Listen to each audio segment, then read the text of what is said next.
Good evening, brothers and sisters of the Leaf. Coming to you live from their secret lair, high atop the large oak tree, just outside actress Terry Hatcher's house. It's the Tuesday Night Cigar Club podcast. Tonight, the boys start things off with an entertaining and highly informative conversation with cigar legend Steve Saka of Dunbarton Tobacco and Trust. Steve educates our knuckleheads on tonight's cigar, the fantastically unique Sobremesa, and many other aspects of the fascinating world of premium tobacco.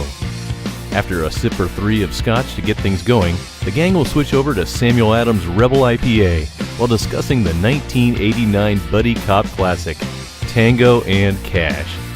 Sounds like our Tuesday night heroes are going to wake up tomorrow FUBAR for sure. Yeah, FUBAR big time.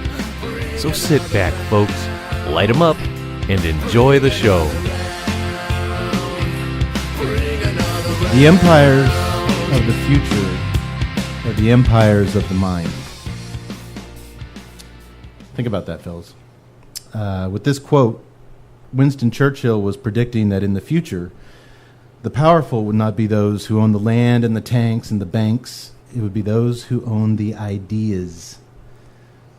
Churchill was looking at the potential power of media, innovation, communication in regards to world domination. And what I believe Churchill was foreseeing, chaps, was the success and the surprising cultural domination of the Tuesday Night Cigar Club podcast. Correctamundo. We are doing something truly unique here, and with every episode we're only growing stronger, and our innovation is only growing more innovating. And I think this quote by Sir Winston sums us up to a T. I think he's accurate. My wife's actually going to listen to her second podcast. So I know our influence is growing. There you go. Yeah, that was a good quote by Churchill, but I have my own quote by Churchill. What you got? I drink a great deal, I get very little sleep, and I smoke cigar after cigar, and that is why I am in 200% form. Oh, man, that was him? That was him.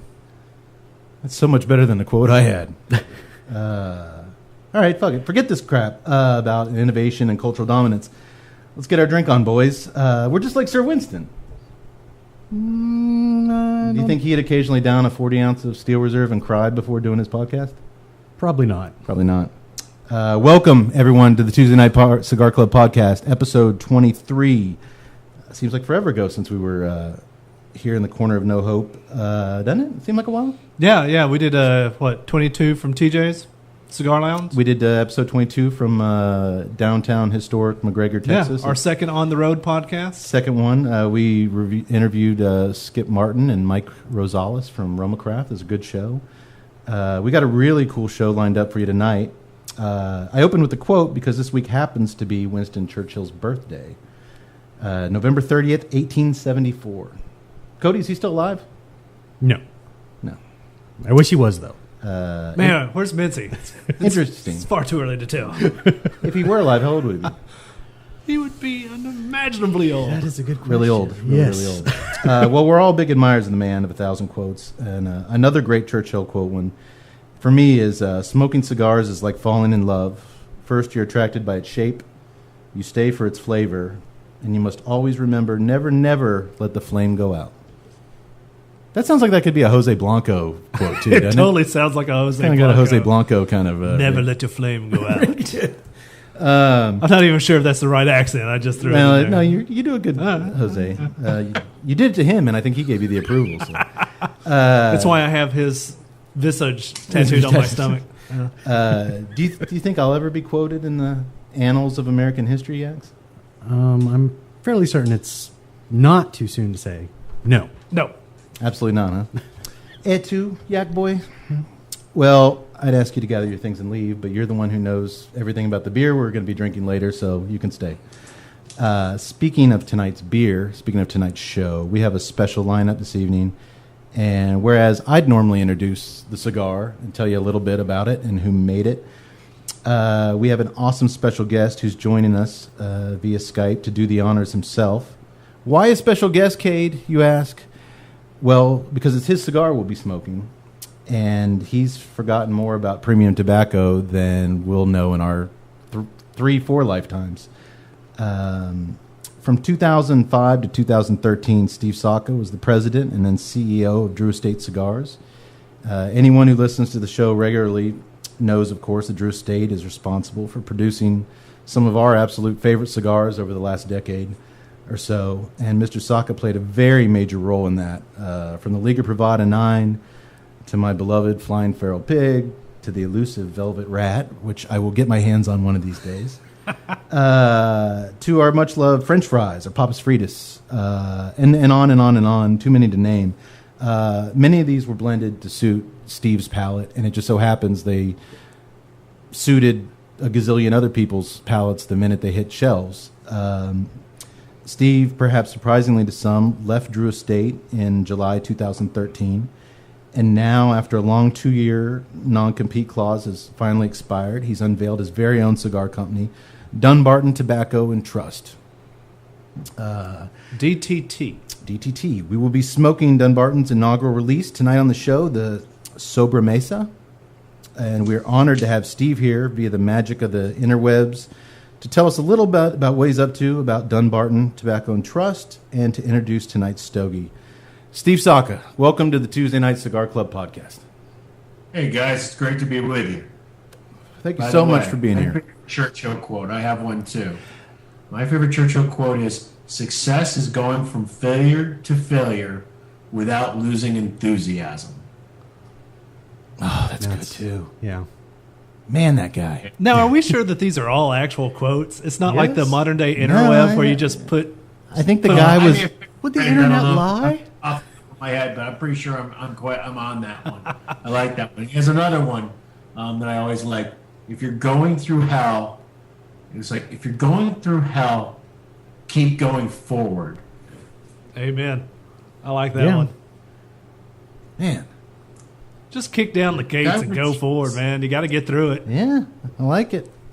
Well, Steve, I let's. wonder, is it possible to have men like that anymore, like Winston Churchill? Oh, we talk a lot about that on the show, Steve. I don't think so.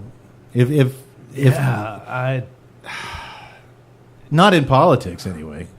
Oh, definitely not. No, but I think there's some out there. But as far as having that kind of renaissance, I mean, the guy went from one thing to another. I mean, he ended his career as a masterful painter, watercolor painter, and in between doing watercolors and politics, apparently he said the most awesome quotes in the history of mankind. I mean, my God! And according to you, all he did was smoke cigar after cigar and drink all day. Pretty much. Which I've been trying for the last 15 Where years. is this or so. wisdom that should be shining down upon us? Man, I must be drinking the wrong stuff. Well, Steve, let's get started. I kind of want to go back and briefly touch on your beginnings in the industry, which I didn't really know a lot about before we just do this interview. From what I understand, you started one of the very first cigar message boards with Cigar Nexus website.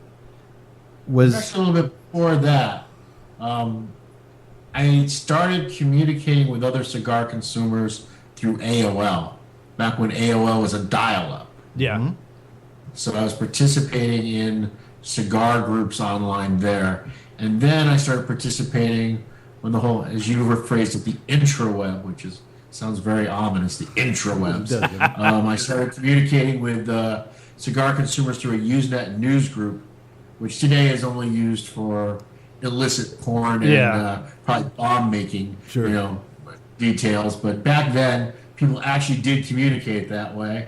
And it was a Usenet news group called alt.smokers.cigars. And then from that, I then began a website, which essentially was, it was just kind of a mishmash of nonsense. It was reviews, and it was editorial, and it was, I wrote a lot of the stuff that, a lot of stuff that I see all over the place now about cigar storage. I wrote that. I wrote a lot of stuff about how to identify counterfeit Cuban cigars, stuff about aging and all these little various topics. And it was on a website with friends of mine, John Chunko and John Zunsky, who ironically, we called Johnny Drew because he was an artist. And I guess, unbeknownst to us, we had the first cigar blog, but the word blog hadn't been invented there yet. Yeah. You know what I mean? It was another 10, 12 years before anyone came up with the idea of, what he does is blogging. Basically, we were really just doing it as a tax write-off because we were spending a ton of money on cigars. So we said, hey, let's set up a business that won't make any money and gives us a legitimate reason to, take some tax deductions on all this money we spend traveling all over the place, going to the Dominican and Honduras and Nicaragua and whatnot. So that's kind of where I began. Okay. Was just as a rabid consumer. Was your even maybe in the back of your head a goal at that early on to transition that into into the cigar industry as far as getting on with either on the retail side or in manufacturing side, or were you at that point strictly just looking to communicate with other cigar smokers? And I had absolutely zero intention of ever getting in the cigar business. I loved cigars, but I knew enough about it that I realized how difficult a business it was. And it didn't really hold a lot of appeal to me to be on the business side of it. And the only reason I ended up actually getting in, the whole boom happened and I didn't get in the business, and thousands of people were getting in the cigar business. And I didn't at all during the boom. And it was after the boom that a friend of mine, Lou Rothman, who at the time owned a little company called JR Cigar, you may have heard of it. yes, They were the largest retailer in the States, largest brand owner in the States. He wanted me to write a book about cigars and tobacco because he thought I would be the right person to do it. Not because I'm some great wordsmith, but I kind of have a knack at writing in a very conversational way. Yeah. And also because I had no commercial axe to grind, since I wasn't in the business, I didn't have a product, and because I had spoken with pretty much everybody. I knew everybody at this point. He was like, "Oh, I'd like you to write a book now." I don't know what would have happened with that book. It probably would have been given away as a freemium. Buy 2 bundles of JR alternatives and get this free book by this guy named Saka. right. I have no clue, but I went to talk to him about this book thing he wanted me to do. I don't know, we talked about the book for 5 minutes, 10 minutes, and then we got into a big argument about the best brand of hot dogs, and then we got into an argument about the best muscle car from 1968, and then it just devolved into this GTO. Yankees Bo Sox argument, you know what I mean? Okay, and so that was it for the book. Yeah, the book literally was 10 minutes. And then at the end of the Bo Sox conversation, he just kind of goes, "Why don't you come work for me?" And I'm like, "What do you mean?" And he goes, "Well, you should just come and, work here." And I'm like, "Doing what?" And he goes, "Well, there's stuff to do. You're a cigar guy. You like cigars. You know about cigars. We're the biggest cigar company. Well, we'll figure something out. You can start with the website. You can start doing that." And I said, "Well, Lou, I really don't want a job." And he's like, "Well, how much money do you make now?" And I said, "Well, I don't make any money," because I had sold my engineering firm at the end of 92, Okay. early 93. So I was just kind of semi-retired, to be honest with you. I was just doing consulting work, small projects here and there. So he goes, "Well, what do you get paid doing those?" And I told him, "Well, Lou, let me explain how consulting works." Yeah. Basically, the way consulting works is you take whatever's fair and you multiply it times 3, and that's what you charge. Because everyone likes to always say, "Oh, we're paying this guy this. You got to listen to him." Exactly. You give him the right, or you don't get any jobs. You charge 3 times what it's worth. You get all the work you could ever possibly want. Ain't so that I tell the him truth? this, he knows, right? And he goes and he looks at me. He goes, "Well, I'll just hire you for 2 years of consulting." I'm like, "What?" It's like, "Yeah, you can be the executive consultant to JR Cigar, and I'll give you a 2-year consulting." And I mean, it was just such an absurd amount of money, Couldn't say no. and that I liked. I just couldn't say no. And so I called my wife up. I said, "I'm not sure, but I think I took a job. Hold on a second." So I popped back in the room and said, "Are you really sure, Lou?" And he's like, "Yeah, I got Michael, who at the time was the CFO. He's going to write a little 1-page engagement letter right now." And I'm like, "Yeah, I think I just took a job." And that's how I got started in the cigar business. my first job was at executive level at the largest cigar company in the United States. Wow. And pretty much ever since then, I've been working my way downhill. How long were you at JR? I was there for 4 years. I was there from 2000 to 2004. And when they sold to Altadis, I ended up leaving the company.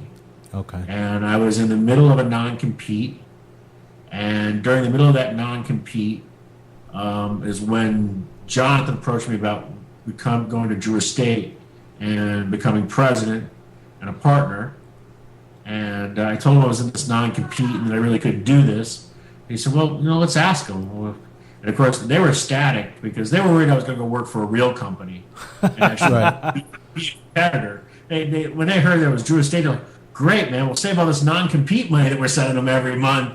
So they were happy to let me out of my non-compete to go work for Drew Estate. Had you, I guess, come in contact with Jonathan, through JR, and I guess you guys just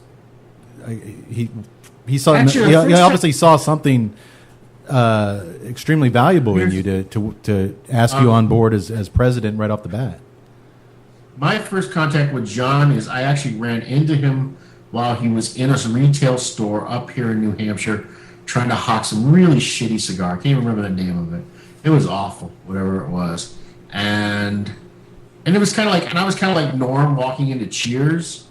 So, because it was my place and I was the cigar guy for the place. And when I walked in, it's like nobody cared about Jonathan Drew and whatever his shitty cigar was. So, everyone was paying attention to me. And that was his first memory of me. I don't really remember him all that much, but he remembers me more than I remembered him. And then the next time I started interacting with John was when I would go to the trade show and I would see all the wacky tobacco things that he was doing and whatnot. And, I'd say hi and this and that. And then when I was at JR, we did a project with him for my Orga coffee infused cigars. And they were these little tin cigars that Drew Estate was making. And they were terrible. Not a single one of them, Drew. It was like we had just bought hundreds of thousands of sticks is what they were. And they tasted great, but the only way you could tell what they tasted like is if you chewed them because you couldn't smoke the damn things. But while I was there, he tried to pitch us on the idea of this crazy thing. It was HEX is what he called it. And it stood for something like hydroponic experiment. And he wanted to hydroponically grow tobacco and make a traditional cigar. And it was just the most bonehead idea ever. But oddly enough, the cigars he brought us, which weren't grown hydroponically, the tobacco, but this was just kind of his shtick, they actually were pretty good. And I was actually kind of surprised by that, to be honest with you, because I really didn't like pretty much anything that factory was making at the time. And at that point, it was pretty much just acid, La Viejas. I mean, there wasn't a lot of... Right, it was almost all acid. It was all acids at that point. Yeah. It was almost all acid. It was acid, and it was Kahlua. And look, I don't begrudge anybody that likes those products. Everybody has different likes and dislikes. It just, they weren't my cup of tea. Sure. Right. So, and everything he had made traditional up to that point. I mean, he had the La Vieja Habana. It was okay. He had the industrial press. It wasn't okay. He had a couple other things that their names escape me. He just never seemed to really ever get any traction with a traditional cigar. And but this HEX thing was actually pretty decent. And even when he first approached me, I really wasn't that interested in going to Drew Estate. What actually interests me is when he said that I could be a vested partner for no money. I like that. Vested partner for no money. And I thought, heck, I think I can help do something with this company. Because John is a very creative, intelligent guy. But just need a little focus, Yeah. Yeah. So you saw enough to make a leap of faith, and I guess that led. Hold on, is he breaking up a little bit? Yeah, on you? we're kind of losing you just a little bit. Steve. Okay, I figured what was I going to lose? No, I'm actually losing you a little bit right now, Steve. Yeah, your audio. Your audio is it's a little kind of breaking garbled. up on us just a little bit. I'm not sure if it's on your end or if it's on our Wi-Fi end. Are you there? Okay. So, can you give us a... Tell you what, are you using the video feed from me or no? No, we're not using No, the we're not video. using it. Looks like All right, well, let me turn that off. Okay. Let's see if that improves it.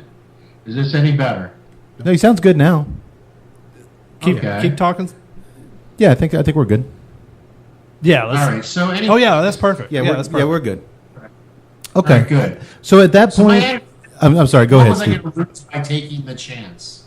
Yeah. And I've always kind of feel that talent recognizes talent. So when you're offered a spot on what is essentially kind of like a startup, and you recognize that there's at least some talent in that company, that's a very attractive offer. I'll tell you what impressed me the most about John. You know, we're in an industry of liars. Everybody is just so full of themselves and so full of shit. We hear that And- so much. And in the case of John, and look, I'm not telling you John isn't full of shit. He's full of shit all the time. Okay, he's like everybody to a degree. But where he was 100% legit was he did go to Nicaragua. He did open a factory. He was actually really manufacturing cigars. They really were buying tobacco to make cigars. It wasn't some just dog and pony story that was just fabricated out of thin air for the purposes of PR. And that, to me, I found that to be very impressive because the truth is, nobody does this. I mean, all the people during the boom, they all crowed like roosters. But the reality of the situation was, this legitimately was really a gringo that didn't speak a lick of Spanish, with no money, went to Nicaragua to try to figure out how to make cigars.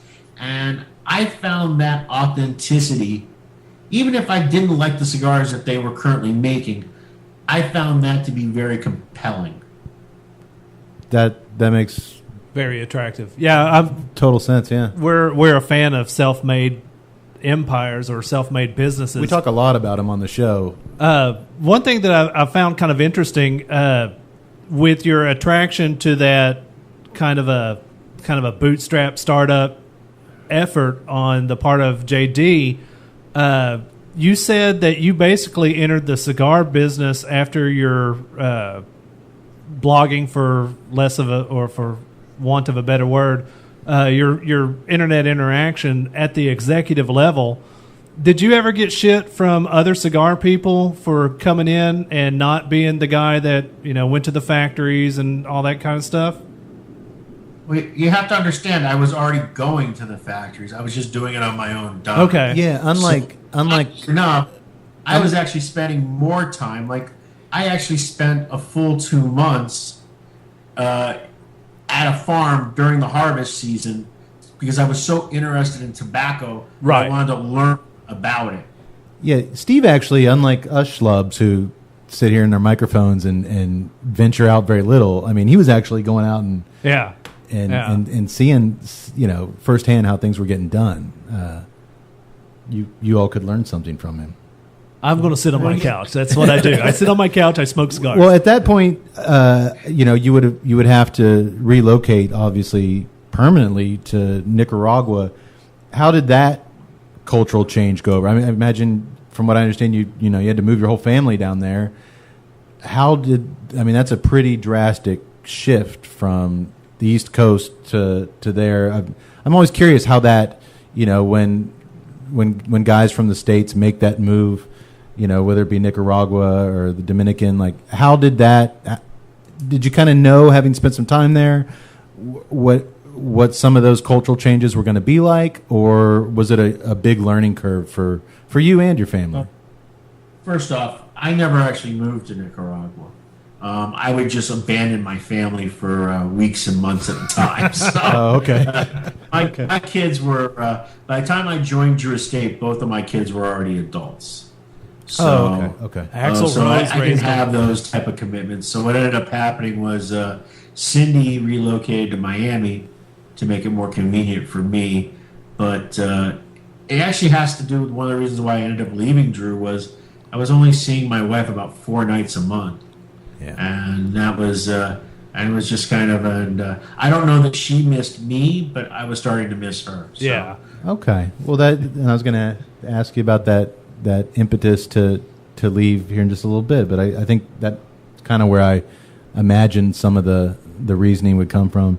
Just to wrap up about JD, you know, he's such a iconic figure in our vast, you know, it's such to us cigar guys, he's such a big figure, you know, but the cigar world is very inclusive and but I mean, he's just such a unique, passionate guy that, you know, we respect a lot. I'm just curious, that working relationship. I mean, you guys collaborated on, well, you guys made some real cigar history together your years at Drew Estate.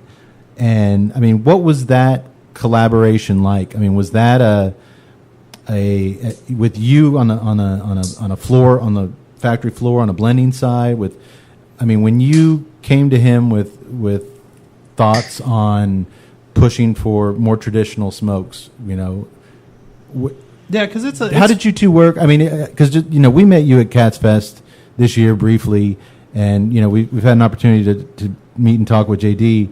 I mean, on the surface, you guys seem like just very powerful personalities, but it seems like you guys really kind of found this niche, this groove on working really well together. I just wonder if you could kind of shed some light on that.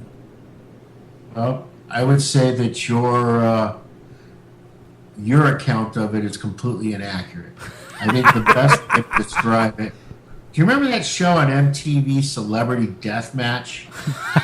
Yeah, I do, Steve. John and I could not be more diametrically opposed. Oh, that's If we awesome. tried. Well, you know, the only thing- Keith Richards and Mick Jagger hated each other too, and they did some really good stuff. Well, here's the funny part. We didn't hate one another, but, I mean, we genuinely love each other, but we're so different. The thing that was common, the common threads between us were we were both very driven, we both were very creative, and we both were very passionate. But I was kind of the boring, pragmatic one, and so I mean it was a good relationship, but it wasn't without a tremendous amount of turmoil for me or for him, and it was pretty exhausting, and it's part and parcel of. I mean, you have to understand, Drew Estate went through just some astronomical growth. Oh, Yeah. I mean, in And the it's 8 always years I tough. was there, In such a short amount of time. I mean, there was like 120 employees, and when I left, there was like close to 1,600. I mean, Yeah. it was insanity at all times.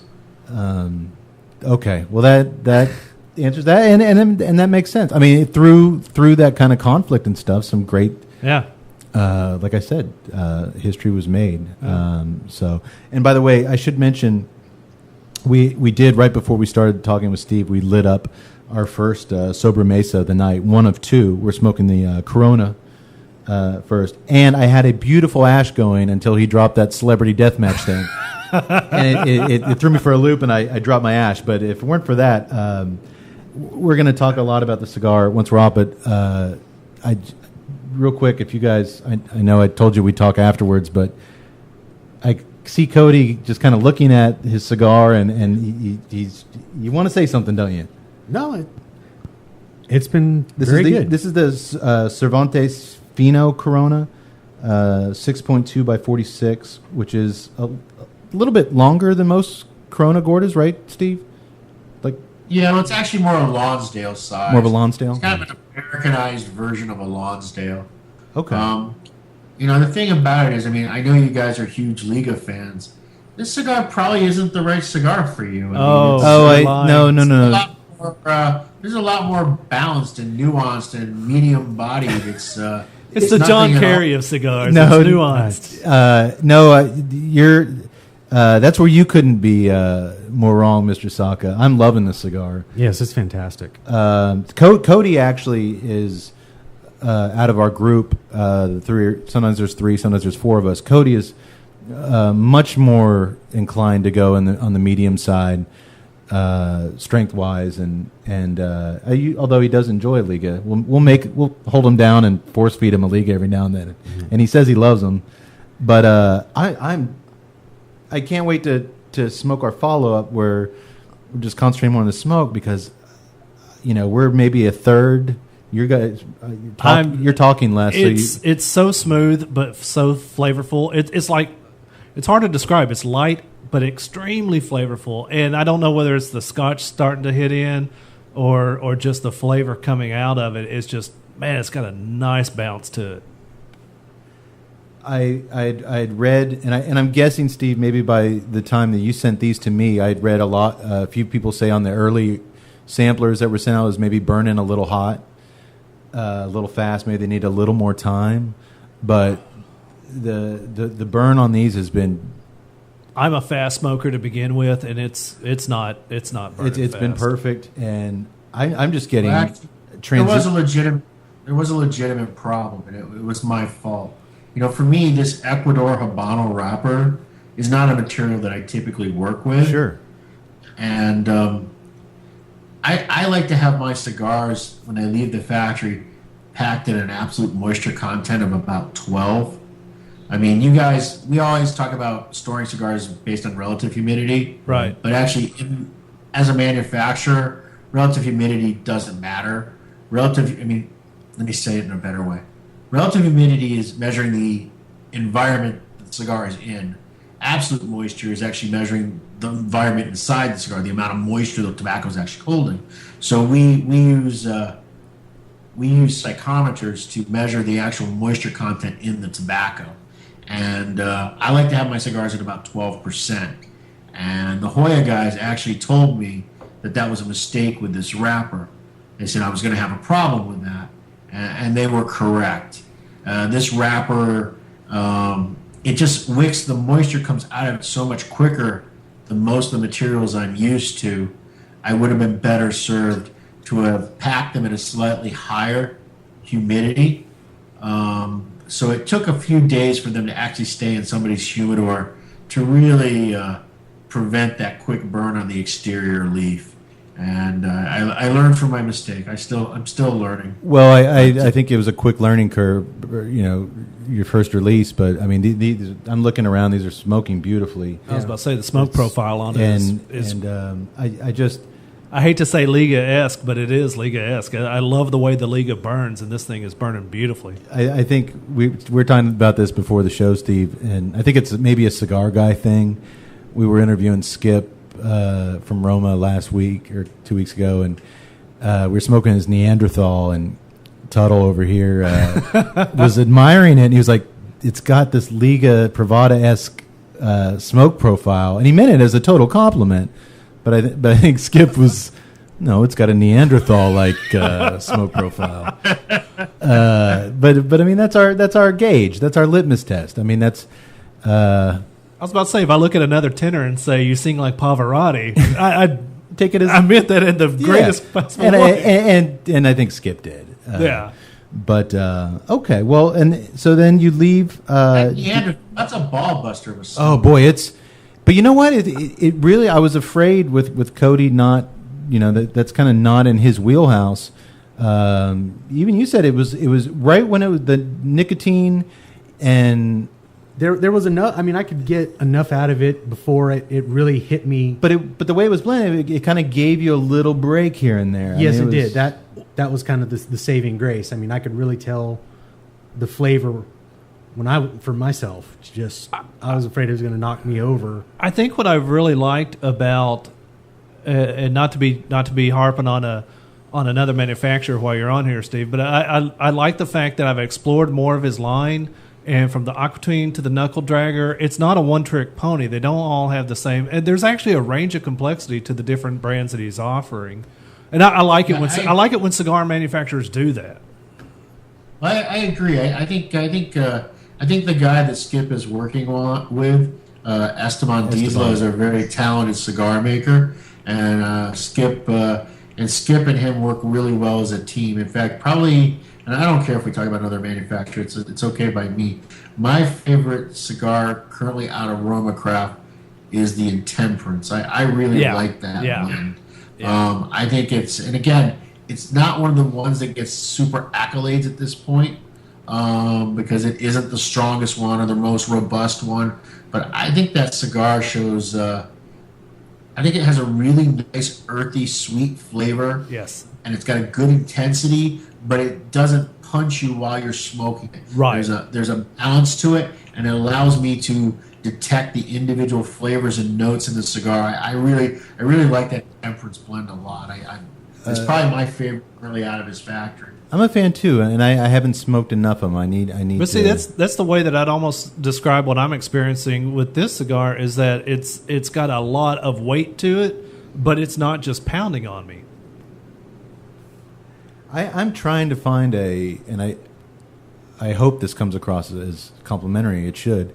I'm trying to think of a reference cigar, which we do a lot on the show, trying to compare to a cigar that we've either featured on the show before or we've smoked on our downtime, something similar. And I already know the answer. Steve, I'm coming up blank here. It's given me some transitions and a kind of a complexity here at the midway point that I'm having a hard time comparing it to anything, which is good. We're all about unique. Very. And let me ask you guys, and then we're going to get back to Dunbarton stuff. But I am curious. We're talking about Skip and the Intemperance stuff. What is and as far as cigars not kicking you in the teeth and keeping at it till you just can't take it anymore. One of the cigars we've had here recently that the last cigar we were kind of unanimously thumbs up on. Steve, what did you think of the Undercrown Shade? It was okay. Okay. It wasn't my favorite. It was, compared to the other shade release this year, I thought it was the other big shade release, which I won't name. I'll leave that to you guys. Okay. I found it to be head and shoulders above the other one. The quality of construction was really good.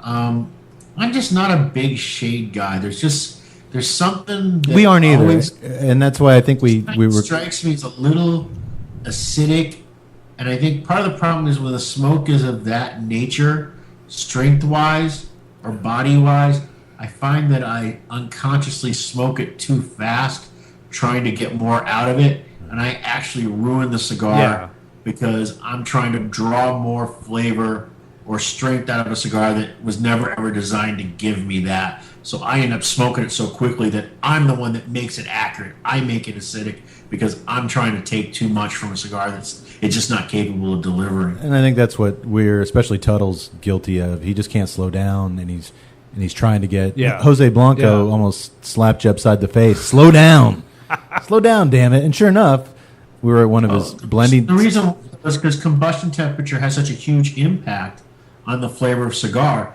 It's the same thing with this cigar. If you over smoke it isn't as good, but ultimately it's not my job to tell someone how to smoke it. Right. They're just going to either decide whether they like it for themselves or they're not going to like it for themselves. I'm not going to say, well, you're smoking it too fast, that's why you don't like it. Because the truth is, you're going to smoke it how you want to smoke it. And but I do know that even with this blend, because I am pretty much, most cigars that I tend to like are stronger than this cigar.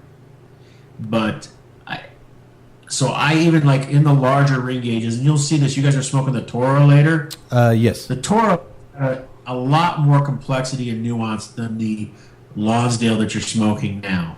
But it is possible for you to over smoke it and to hide some of that.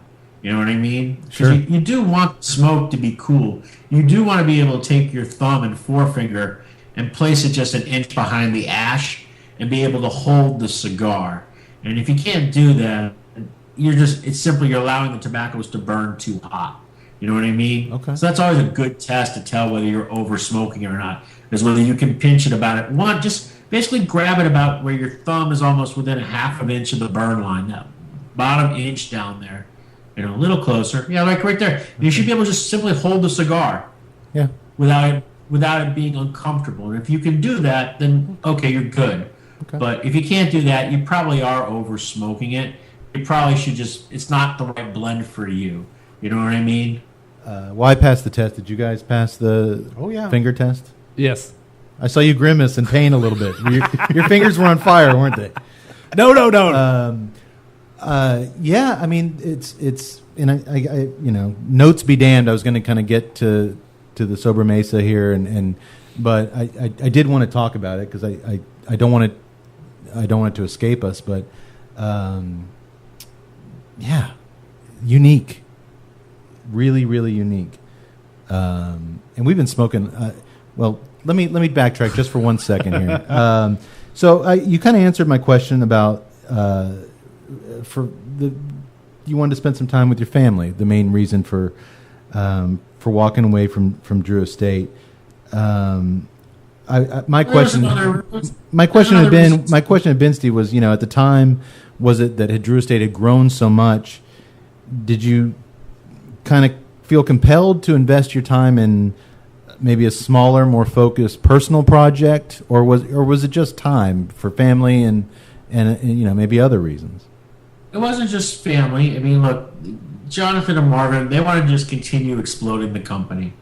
And I just didn't have anything in the tank. And they wanted to get into a whole bunch of other markets. They wanted to get into mass market, and they wanted to start making, they were interested in getting into pipe tobaccos, and they were talking about snus, and they're talking about all these other projects. And, I just, I didn't have any passion for anything but the handmade cigar portion of the business. And so, when you start thinking about those things, I just came to the conclusion that I probably was not the right person to be the CEO if I wasn't 100% on board with what the other owners wanted to do. Right. So I just simply talked to them about it. I say, guys, I love you, but I just don't think I'm the right guy to take you where you want to go. And as you can see, I mean, after my departure, they made the transition and then the sale to Swisher.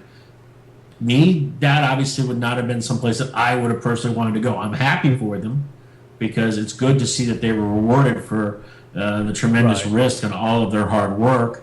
Sure. But it's just not something that I'm personally interested in. I'm just solely interested in making traditional handmade cigars. That's what I want to do. That's what I wanted to focus on. And I just I found myself being buried just as an executive in a company of that scale and size. I mean, so much of your time is spent looking at balance sheets and dealing with legal issues and dealing with insurance issues and human resources, and it's just a never-ending avalanche of stuff. And it's certainly not what you got into it for. And as a CEO, your heart's got to be. So basically, you're Wozniak. Yeah, he's Steve Wozniak. I don't know about that. He was a genius. I'm not going to go there. I don't know enough about you're the tech guy. I don't know about it. But yeah, he wasn't interested in where they were going, and he wanted to do his own thing. Well, his big deal is he loved building things. He loved the tech side. He loved the innovation, nuts and bolts of it. He wasn't a business guy. He wasn't a salesman and a marketer. Right. The business side of anything. Of any passion. Well, when it's a business side of something that you're passionate about, premium handmades, but traditional smokes. I know a lot of very good creatives that have gotten out of their fields because when it's one thing to really have a passion for something, and it's another thing to actually make a business out of it. Yeah. Because you, like Steve said, you are having to pay attention to the bottom line, to reports, to marketing. It's just it's its own animal. Let me turn this. No, guys, I was the business guy. I just didn't do that business. I wanted to start taking profit off the table and stop expanding so crazy all the time. So I'm the business aspect of the cigar industry doesn't bother me at all. It was more just they had a vision that at that point I didn't share any longer. Yeah. And I just knew that I wouldn't be me staying there and making my big salary and getting my distributions wouldn't have been in the best interest of the company. That just, it really simply wouldn't have been. And I was tired and worn out. And so it just, my job when I was first brought in was to provide some structure for the company. And the other major task that I was given was to make them into a respected cigar company, particularly within the traditional handmade realm. I think that had all been accomplished at that point. Mission accomplished, absolutely. And I wasn't as necessary as I was, 8 years earlier. And so for me, it just simply made sense. And when I first told them, they were upset, but they're my friends and they understood. Well, I was actually going to point that out, Steve. We've seen some breakups and some departures in industry, and it's actually usually not the case that people leave on amicable terms. And it seems like, in talking to JD, I mean, it seems like, of course, they were upset. You were a valuable, part of the company for so long, but I mean, it does seem like, in the end, friends understand friends, and that everything worked out, on a friendly level, which is nice to see, because we've seen quite a bit of ugliness. Yeah, well, it did. It ended as well as I've ever seen anything end in our industry, to be honest with you. Well, good. Well, that brings us to Dunbarton Tobacco and Trust. As I mentioned before, we met you this past May at Cats Fest.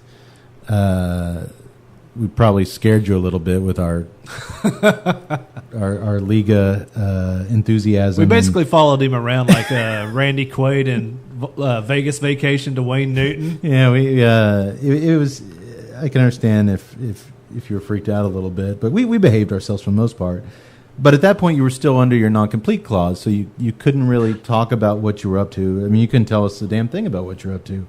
But lo and behold, just 2 months after Cats Fest, you were at the IPCPR trade show in New Orleans, where you introduced your family-run Dunbarton Tobacco and Trust Company. It's a big, for those of our listeners who aren't familiar, the IPCPR is the big yearly trade show for all cigar manufacturers to introduce their new lines to brick and mortars, to the online consumers, to the bloggers. And just kind of, this is who we are this year. It's like Comic-Con, except without the costume. It's like Comic-Con with badasses instead of hey, easy, come on. Ironic T-shirt wearing hipsters. Wait till you see me in my Klingon outfit. But I thought this was really interesting. Unlike, I imagine, every other manufacturer in attendance at the convention, you didn't have a single sample of your new cigar ready to hand out. Is that correct? Yeah, I actually had samples, but they simply were too wet. They had too much moisture in them. They weren't ready, and it was like Russian roulette when you smoked them. you get one that would smoke like beautiful, and another that smoked like a total piece of shit. So I had pretty much made the decision that I wasn't. Look, I never think that. Some people get really offended. Like if you guys told me you didn't like the cigar, I would be okay with that. That doesn't bother me. What would bother me is if you told me, well, it burns bad, it's tunneling, the draw is terrible. These are construction-related issues. Then that's something that's a problem that I need to fix. But when somebody says they don't like the flavor of something, I'm okay with that because it's entirely subjective. And I expect some people to like it, and I expect some people not to like it, and I'm okay with that, and I understand that.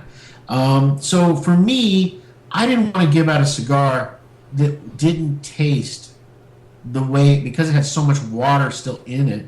I didn't want to share a cigar that I knew wasn't the way I intended it to be. Especially your first splash out of I wanted them to try it when it was the way I expected it to be. Right. And then if they decided it was a piece of shit and they didn't like it, then okay. Yeah. Okay, but I didn't want to go and say, here it is, but it was just made 4 weeks ago and it'll be better. It needs nobody ever paid to see an excuse. Yeah, every hack says that. And we do a lot of cigar and film analogies on here, but as a filmmaker, it's the analogy of, I always hated showing rough cuts of my work I'd kind of get pressured to show a rough cut that wasn't edited, didn't have the right music in it yet, Right. and I'm like, no, I'm like this. It's not what you This intend. is not what I started. Yeah. I want to make sure that it's.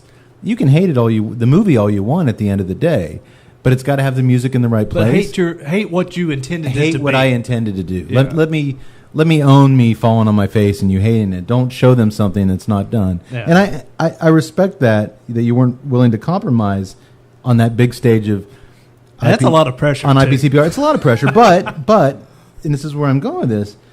You still filled your entire slate of orders to capacity based on your reputation alone. And I used the word terrifying earlier as far as, maybe leaving Drew Estate, walking away from something that you had built into something so successful. But was this overwhelming show of faith by retailers filling your orders? I mean, it had to be rewarding as all hell, but it also had to be absolutely terrifying from a pressure perspective that, you're basically going to be shipping these cigars that they haven't tried yet. I mean, was it terrifying? Was it rewarding? Was it a combination of both? Terrifying, no. I No. mean, look, Was that from confidence that Let me say it this. was going to No. be a good smoke? if you're a good retailer, you don't really care what the cigar tastes like. Okay, because a retailer should be stocking his shelves based on what sells and doesn't sell. Right. Okay, I always tell retailers they should stock 95% of their humidor based on the numbers and only 5% on love. So most of the accounts that I opened, they weren't necessarily fanboy accounts. They were really accounts that were really good retailers. I had earned their respect over the years. They knew who I was. They realized that I probably wasn't going to hand them a total piece of shit. But they also knew that if I had handed them that I would have the integrity to give them their money back. Because I'm very adamant about, I don't ever want a retailer, I'm a big believer in not overselling product. I don't ever want a retailer to have 20 boxes stacked to the ceiling that are there for months on months on months on end. And the reason why is because I come from the manufacturing perspective. And in a cigar factory, the way you make good cigars is not in small batches or not even in large batches. The way you make cigars the best is when you're making the same cigar every single day. You get a pair to sit down and they make the exact same Liga in the exact same Vitola every day of the month. 20 days a month, that's what they do. So to make the really best cigars, what you need is a steady state affair. That's the best way to make cigars. So ultimately what you want is you want the retailers not to buy in huge lots. What you really want is you just want them to continually buy at the pace at which they sell. And so as a result of that, they all knew that was always my attitude. And I didn't offer any deals or incentives to get them to buy more. So they felt pretty comfortable with me that I was going to give them a viable, sellable product. So for the most part, there really wasn't a lot of risk in that aspect of it. For me, the part that I was most apprehensive about was consumers' impression of the product, because I knew going into it, I was blending something that was 180 degrees out of what I was best known for. Sure. I mean, Liga Privada had been the hottest cigar of the year for 2 consecutive years. And I knew that I wasn't making a Liga Privada clone. The only similarity between that product and this product is that I think they're both, at the time that I was at Drew, and I think this product were impeccably constructed, as best as you can do in a handmade cigar, given the regular variables. No cigar is perfect. And the other common thread in it was that I personally like both the cigar blends very, very much. They are cigars that I personally want to smoke, would buy, would put in my humidor rotation. But that's about where the similarities end. Liga is a much more brash smoke. It's a bit more rough. It's a bit more rustic. It's got some really deep, earthy, heavy flavors to it. It's a bit more one note, but it's a good one note. You know what I mean? It's a really solid type of flavor. And this is just such a smooth. Oh, this is. I mean, if you look at Liga Privada as an espresso, this is a cappuccino. I mean, this is. You're right. The exact furthest point from it. But you're right. Also, with the Liga Privada, the great thing about that was back when we first discovered them, if they weren't in the brick and mortar shop, you knew it was because they weren't ready. You guys only had certain rollers in the factory that's all they did, and you had so much material, and then they had to age, and you guys didn't rush it. You knew that if you waited, that Liga you would get was going to taste like the Liga that you had the last time. There's that consistency and that patience with the distribution, and I think they had to retailers had to respect that process that you'd already put in place. So Steve, when your thoughts behind going into this cigar, was it a departure from what you were known for because you didn't want to get typecasted in just that type of a flavor, much like an actor will take a different role than what he's known for, or what it made him famous? No, the reason I didn't make another Liga Privada clone is because I didn't want to be a douchebag. Well, I always say, you've already got a Liga Privada. I was kind of looking at the analogy. I was kind of wondering the same thing as Tut just said. Like, it's maybe an obvious decision on the financial. If you were just in it for the dollars, to come out and follow in your own footsteps, but you would look at like a band like Metallica, known for all this heavy stuff, and then they come out with an acoustic, softer song, and everyone's like, "Whoa, why this?" And it becomes their biggest hit. It's like, well, it also comes down to, why'd you zig when everybody was expecting you to zag? And I guess maybe what you're saying is, I already done that, and that leads me to the question, Steve, of was this a cigar? We talk a lot about my favorite filmmakers are the ones that make films that they want to see that nobody else is making, so I got to go out and make it. Does this fill a personal void? Does the Sobremesa kind of fill a personal void you were looking for in your humidor, or was it just what felt like the right way to go? Slow down. Sorry. When I was at Drew, Liga Privada meant personal blend, is what it meant. I actually wanted to make some Liga Privadas that were more balanced and more nuanced and smoother. I actually wanted to make some mild Liga Privadas.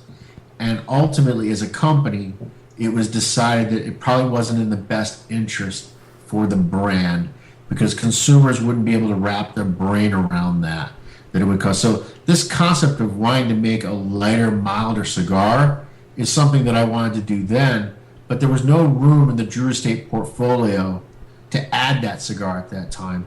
And to do it under the moniker of Liga Privada, collectively we decided that it was probably not the best thing, because it would be hard for consumers to really make that. Because when you buy Liga, you're expecting a certain profile. Sure. And for the most part, there's variations between the various Ligas, but there is a general thread that runs continuous through the entire line. And to have made, because as far as I'm concerned, the cigar you're smoking right now is a Liga Privada. It's a private blend. This is something that I personally enjoyed to smoke. So for me, this blend would have, from my perspective, would have fit perfectly inside the Liga Privada wheelhouse. But from a consumer's perspective, you can definitely understand why it wouldn't. It would be a problem from a marketing sales point of view. So, I don't just smoke that one style cigar. And to go back to the douchebag comment, I'm going to make another cigar that's made out of Connecticut broadleaf, that's, ballsy and kind of strong and kind of rustic, because that's a particular flavor profile that I personally really enjoy. So it's not that I'm not going to make another broadleaf cigar, but I didn't want to make it the first cigar coming out of the gate and just make a Liga Privada clone and make it $2 cheaper. And then it looks like I'm just being a spoiled brat. And I got no reason to be a spoiled brat, because I had a great experience there and they treated me really well. So even if I make another broadleaf cigar, it won't be the same as Liga. I will do something different. And in fact, I'm working on something now. I'm trying to work on, I used to smoke a lot of Joya de Monterreys and Punch Rothschilds in the late 80s and early 90s. And I'm trying to see if it's possible for me to make a broadleaf blend that is, I don't want to say economy, because I don't think I'm ever going to make an economy smoke, because I just don't personally smoke that anymore. But I'd like to see if there is a way for me to make a cigar that is a little bit more affordable, that it could be considered more of a daily smoke for a lot of people. Because, I mean, Sobremesa, it's a $10 to $14 cigar. It's not inexpensive. And, you know, but there's no way for it to be cheaper given the materials and the level of construction. So for me, I'm okay. I could make some changes that could potentially make a cigar for maybe $2 to $4 less at the retail counter that I still would personally really like. So that's what I'm trying to do now. Whether I'll be successful at it, I'm not certain at this point. Okay. But I would like to make, I will definitely make more broadleaf cigars. I wish you nothing but success, because that would be phenomenal. Do you think that maybe, I'm sure you would know, I mean, was the Herrera Esteli line, was that an effort to do something more along the medium lines and not under the Liga Privada banner? No, that was Herrera Esteli was really trying to bring in somebody else to the fact. Look, the company had become so large that it really needed. One of the things that I think a lot of cigar companies do that's a horrific mistake is they are self-cannibalizing their own sales all the time. What I mean by that is they make something that's good, and then a year later they make something else that's good, and they make something a year later that's good. And instead of making three good things in a row, they don't triple their customer base. They just take the cigar that they were smoking in 2012, and now they get them smoking the cigar for 2013, and now they get them smoking the one for 2014. Yeah. You know what I mean? It's like the record industry you're not really growing your company. You're just maintaining the sales that you have, and you're constantly moving your customer off from one product into your new product. Right. You're splitting your demographic. Right. So for me, one of the key things that, as the president and CEO of Drew Estate, it was very important that no matter what we did, always was something different, so that potentially we had the chance to capture somebody else's customer. We didn't want to take the Liga Privada guy and make him into a Herrera Esteli guy. Okay, now did some guys cross over? Sure. But the Herrera Esteli, because it was Willie's point of view and what Willie liked to smoke, and what his personal taste profiles, it ended up becoming a distinct perspective and point of view. Okay, and as a result of that, you end up potentially capturing a different consumer than what you currently had. And that was why when you look at these crazy things like, you know, the KFC product, I don't personally like it, but for the consumer that does like it, I don't think that Drew Estate lost any Liga Privada customers to become KFC customers. And I don't think any of the acid guys that are serious acid guys became KFC customers. Do I think the acid guys tried KFC? Yes. Do I think some of the Liga guys tried KFC? Yes. But in the end, it's something that's unique. It's something that's different. It's smart. So therefore, you have the ability to potentially get a customer who's smoking company A, B, Y, and C's products to potentially now choose one of your products. Because ultimately, my attitude is you never, and I've said this 1,000 times, it's probably the quote I'm most noted for. When you make a cigar that everybody likes, you've ultimately made a cigar that nobody loves. So making something that somebody likes, there's tons of good cigars. You go to a store, you got 1,000 good choices on those shelves. So what you really want to do is you want to make a cigar that's really going to sing to a few people so that it becomes part of their humidor rotation, that they're willing to spend that money to buy those cigars because, you know, it's a big investment. It's a huge So if you get 100 guys to try it, your dream scenario is that maybe just one or two of them are going to like it enough that they're going to love it, that they add it to their rotation of cigars that they regularly buy. And I think the proof is in the pudding. And I love that quote. I use it all the time. Ad nauseum. Ad nauseum, I use that quote. And I apologize, but I always attribute it to Steve. But I mean, it's like that with anything. If you make a film that everyone loves, or likes, you've made a Transformers movie. If you make a film that you see that in the gaming industry. You do. A lot. You create a game that everybody likes. You've not created a and there's a complex reason game. why you bought your first cigar box of Liga Privada for your wedding people. There's a reason why there's always a box of of Liga Privada in my humidor. I mean, we are those 1 or 2 out of 100 that on any given day, that's the smoke you need at that right moment because you know what you're going to get, and that's why you get into this hobby in the first place, because you're passionate about certain cigars. And no, you can't smoke them every day. I'd like to, but you're going to smoke some of those other very good cigars. But there's that one that when someone asks you, you know, what's your cigar? But see, that's why I like companies that have a wide range of offerings, because not everybody has that same profile. And I think that's a very smart way to do it. In the record industry, you would see the same type of musical act come from the same label. And basically, they were, like Steve said, they were cannibalizing their own demographic. We call it splitting demographics. And it's basically what ruined hair band rock. It's what ruined hair band country. It's what's going to ruin Texas country. I'm sorry, I just kind of went off on my own tangent there. Well, I learned some of that. I didn't know there was. I didn't know there was a hair band country. I mean, it's. I think it's important to try to give people something new and different, and hope that you'll get a few people that will adopt it. I know it was a formula that worked really well for Drew Estate, and the other flip side of that, of the self-cannibalizing. The other thing that I really lobby against is I really never want anybody else's point of view. And I don't mean to say that in a way that I know better than the other guy, because what I do know is that everybody has an opinion. And if I start working on a blend and I start getting everybody's opinion about the blend, I can have 20 people, and in that room, half of them are going to tell me it's too strong, and the other half of them are going to tell me it's too mild. Right. Sure. And the guy's going to say it isn't peppery enough, and the other guy's going to say it's too peppery. And when you start taking everybody's opinion and then trying to make something that appeals to everybody that's giving you this advice, you end up with a homogenized, in the middle kind of product. Boring. And so for me, I would much rather, what I do is I basically don't let anyone taste anything.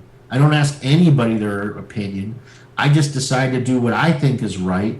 And in the end, I hope that other people agree with me. But if they don't, and it turns out to be a total failure, It's on you. at least I can say to myself, well, it's my failure. I'm the one that screwed up, rather than, oh, I shouldn't have listened to so-and-so, or I should have listened to so-and-so. You know what I mean? Because we're in a very peculiar business. There's plenty of wonderfully great cigars that fail. There's plenty of absolutely crappy cigars that succeed. So, you know, to try to solicit opinions and then to try to incorporate them, I think in the end you end up making a watered down version, and it never ultimately, in my opinion, is successful. You just end up with something that's a good cigar. It's okay. But good, okay is not enough to make a guy plunk down $200, $300 for a box of cigars. It just isn't. Yeah. And I think that's we see that a lot. I mean, I think more than because of, you know, we smoke a lot of just what we get submitted to the show and whatnot, and we've smoked a lot of AJ Fernandez smokes on the show. And the one thing I have noticed, the blends that I think AJ had kind of sole reign over, I know it when I smoke it. Whereas maybe some of the other ones where he blended for a certain manufacturer, whatever, I can maybe taste their influences on that, but I can still get his palate. I can see why he blended the way, because we smoke so many of them. I start to kind of recognize, and it's the same way with Steve.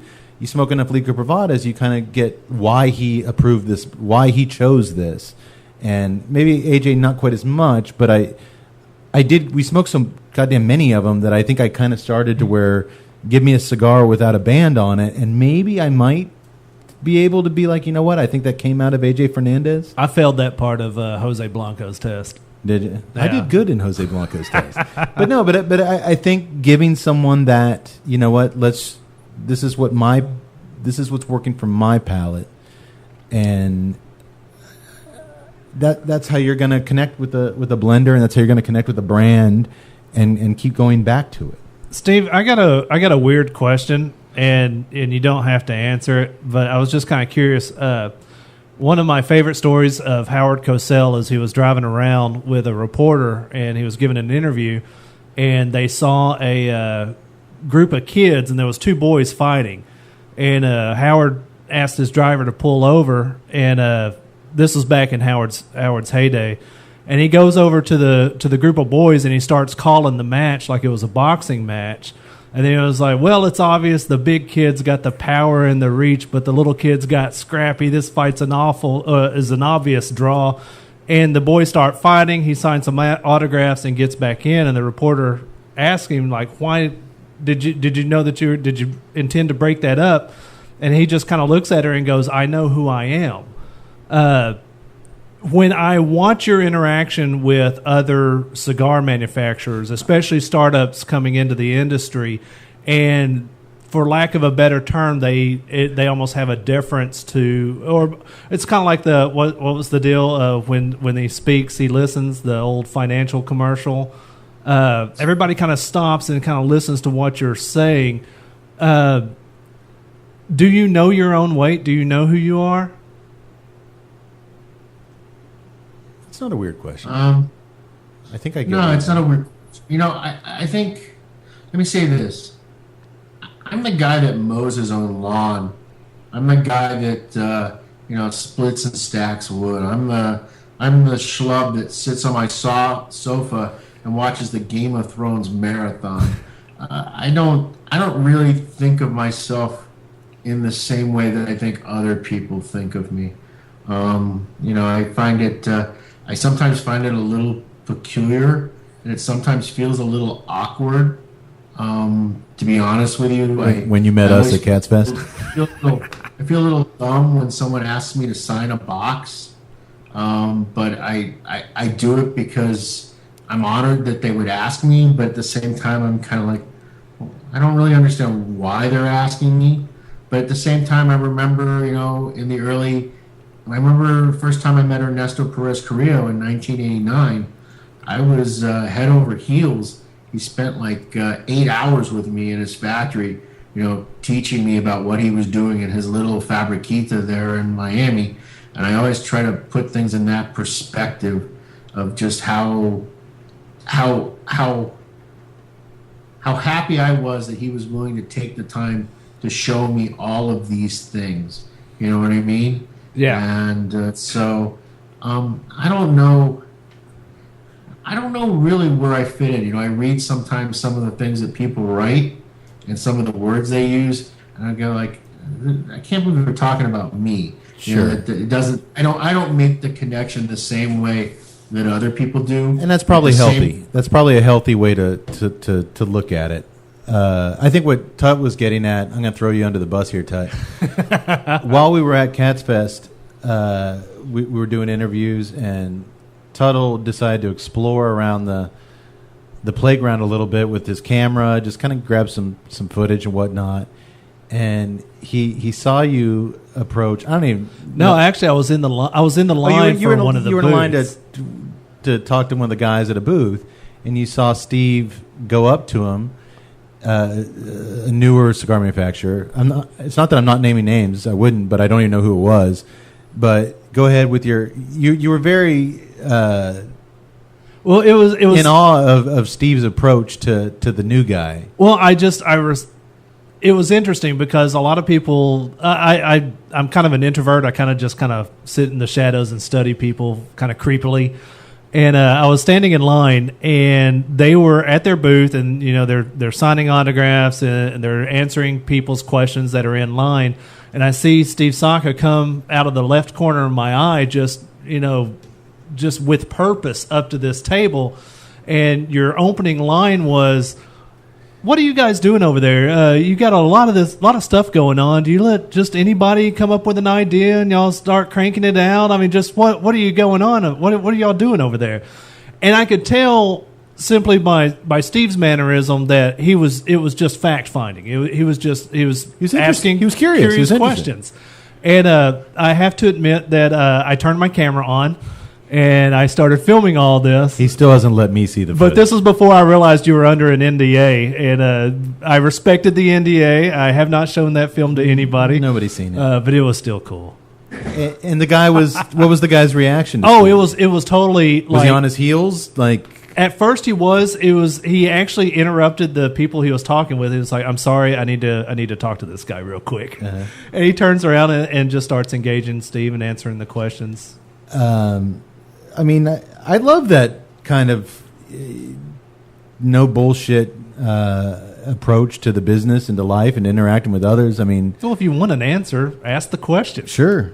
But I think that kind of coincides with. No, I can tell you this: no one's ever accused me of being tactful. I know that. Yeah, well, welcome to the club, Steve. Well, real quick, as of today, the Sobremesa has been gradually and consistently hitting store shelves, as well as some select online retailers. And to say the reception has been positive would be a massive understatement. I honestly haven't seen an enthusiastic reaction to a new cigar release across the board's praise like this is getting. I haven't seen it in. I was trying to remember back to when a cigar was getting this kind of, Hype. not hype, living up to the hype. It was. Yeah. I mean, the people actually smoking it. I mean, you've got to be just thrilled with the early on feedback you're getting. I mean, I've literally, between Cats, Cigar Cartel, the other Facebook groups, not to mention the blogs and the reviewers. I mean, I can't point to a blog that's going, "This is total shit." People seem to be loving this thing, Steve. Yeah, you'd think I'd be doing cartwheels, but I'm not yet because it's a very tough market, and really, I don't think that you really have anything successful until it sees year 2 and year 3. You wanna know whether it's really just the flavor of the moment, or whether it's something that actually has legs. So I'm thankful for all of the kind words, and I'm very happy with the initial sales. But at the same time, I'm jaded enough to know that it really doesn't matter. The proof will be in the pudding, and I won't know that answer for another 2 or 3 years, whether it really is something that consumers consider special, or whether it's just something because it's now. And so I kind of take a cautious eye. You always hear people that say the glass is either half full or Pragmatic, half empty. Steve. I'm the guy that's a third empty and it has a hole in the bottom of it. It's kind of the way I approach everything. Oh, you're fun at parties. Well, you're right. That is a very pragmatic, cautious approach, and that's the way you got to be. Real quick, seeing as how we talk about box purchases and having that trust in the company where you're always going to. I mean, 2 of the cigars I always keep boxes of, the Antonio 1970 and the JDN Cabineta. I'm excited you're producing these out of the Joya de Nicaragua factory. Big fans of Joya de Nicaragua.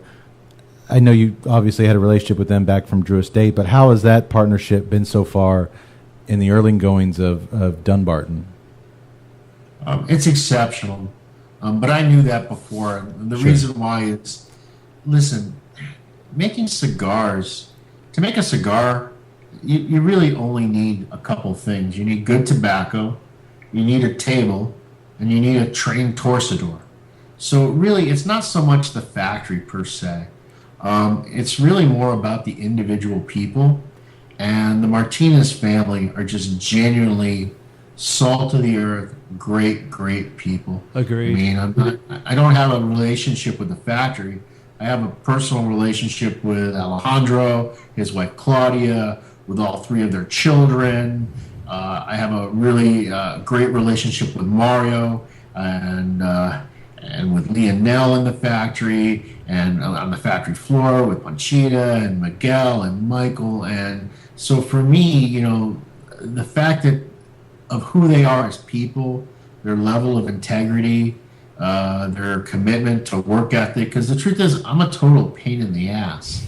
I mean, I've asked them to do a lot of things that are not normal, and they've accommodated me in every way possible, and I really, really appreciate that, because what normally would happen in a factory environment is they would just make me happy while I'm there, and then they would go back to doing what they always do when I left. And I know in this case that won't happen because of the people who they are and their level of integrity. They would never ever do that to me. That's awesome to hear. We got to speak with Juan at Cats Fest, and by the end of the interview, I don't pretend to know what kind of a man he is, but by the end of the interview, I wanted to go work for it. I'll go. Out of everyone, I think his interview ran about twice as long as everybody, because the guy's passion and what he does, and it was just, I could see why you gel with the Martinez family. They're really good people. Yeah, and it really comes across. Okay, well, I like that connection. I like. That, we're just big Joya de Nicaragua fans. I get a lot of shit. I'm happy to hear you like the Cabanetta. I love the Cabanetta. It was never really a big seller, but I think that's one of the best mild cigars in the market. Steve, that is my go-to cigar when, we'll have company over to the house, and I go outside afterwards if they're non-cigar smokers or, just they've had a few or whatever.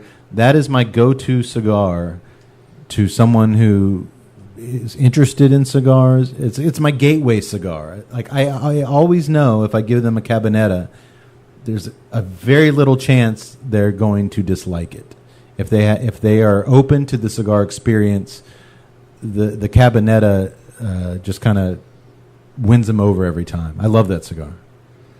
I get a lot of shit on the show here, and justifiably so, for my botched pronunciations of cigars and the leaves involved. Basically, any non-English term. I get, thank you, Central Texas high school education.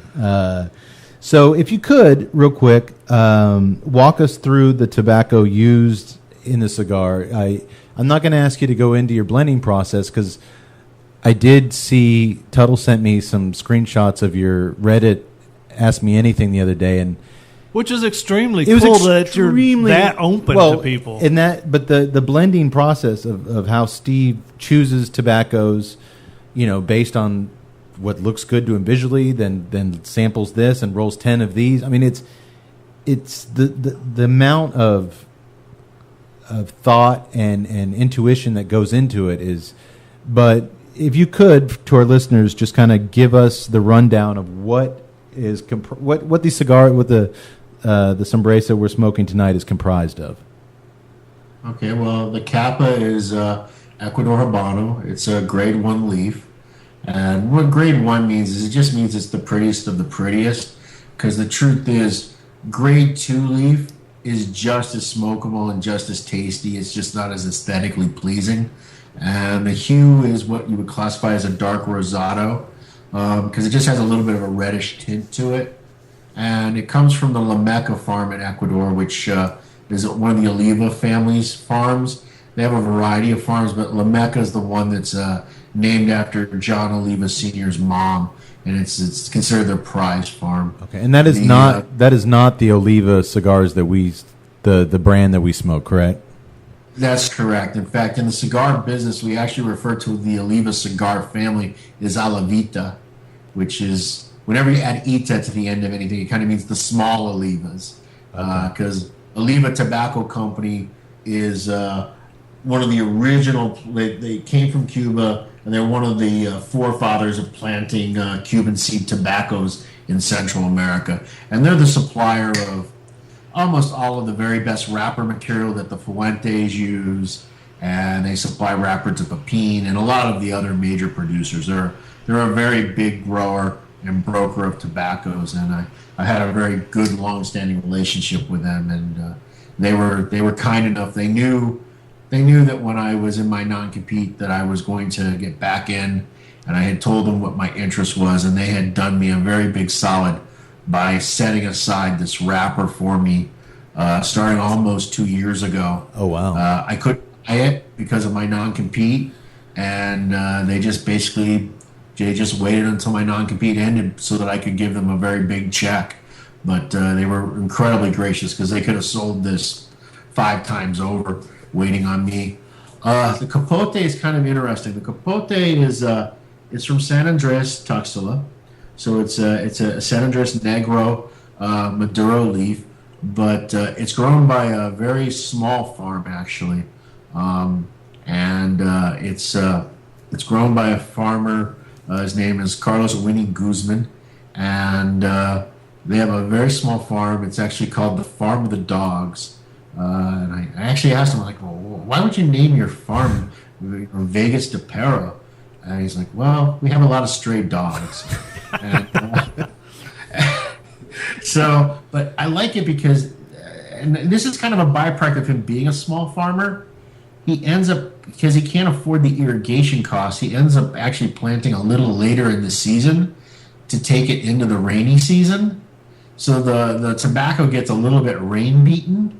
But as a result, that's fine. But, for wrapper, it's not so good. But it has a really very sweet underlying taste.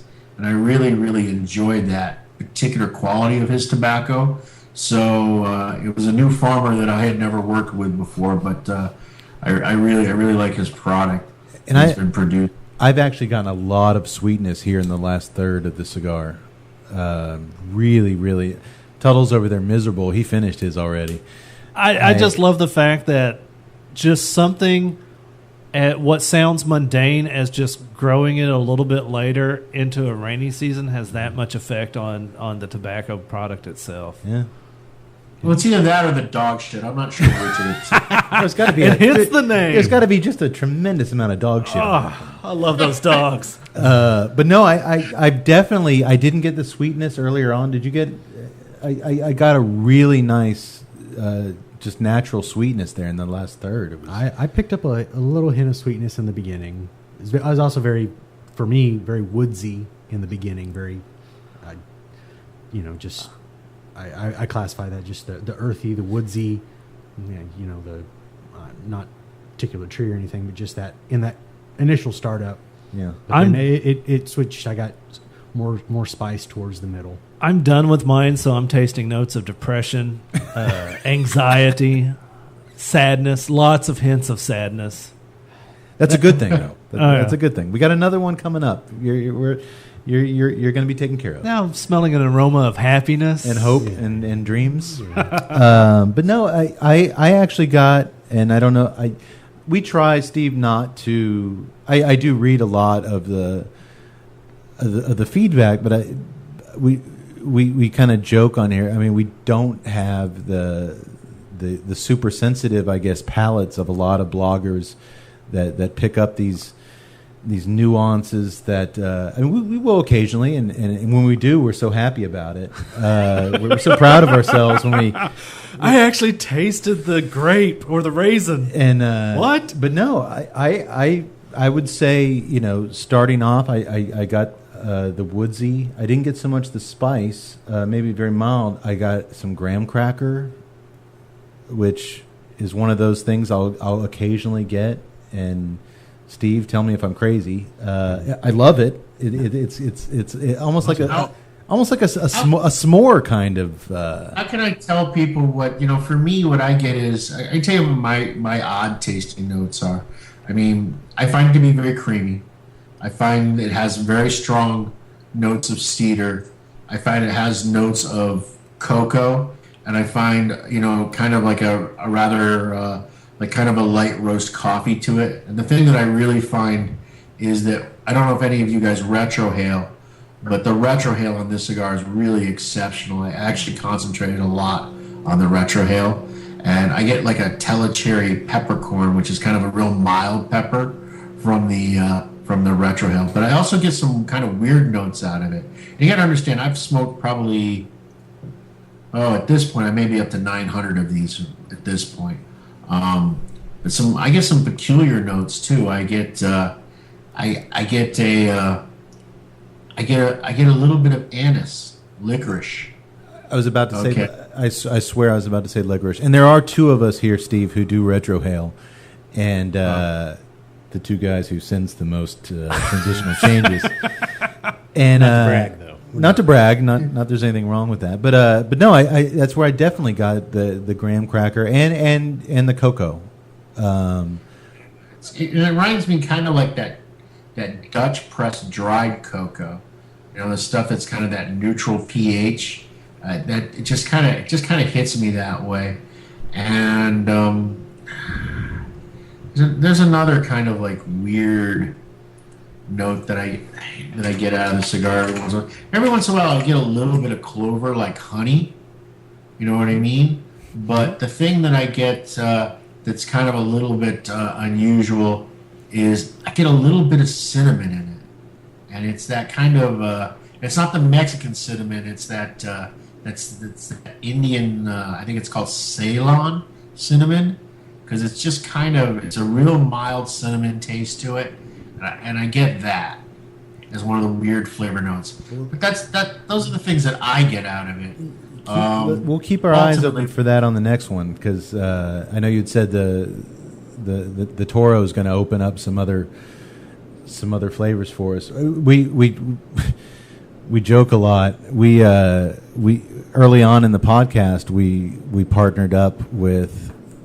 Well, partnered up. We did a deal with Altadis. They released their cigar pairing guide, and they sent us some cigars. And the cigar pairing guide tells you what to drink, ideally with the smoke and whatnot. But their specific, detailed notes for what you should be experiencing with these cigars were so detailed. It wasn't honey; it was heather honey, and it wasn't. It was like reading an LL Bean catalog. Yeah, it was very much LL Bean, and we weren't getting any of these exotic. You'll get a slight whiff of marigold. Let's take it a step back. I smoked all of these tobaccos as puritos, dozens and dozens of times as individual ingredients. So I know that anise licorice flavor is coming from one of the particular tripas in it. It's coming from a leaf that I'm getting from Pueblo Nuevo. It's a Criollo seed, and that's where that anise kind of flavor is coming from. I had the benefit of smoking that tobacco independent of any of the other 6 tobaccos that are in the blend.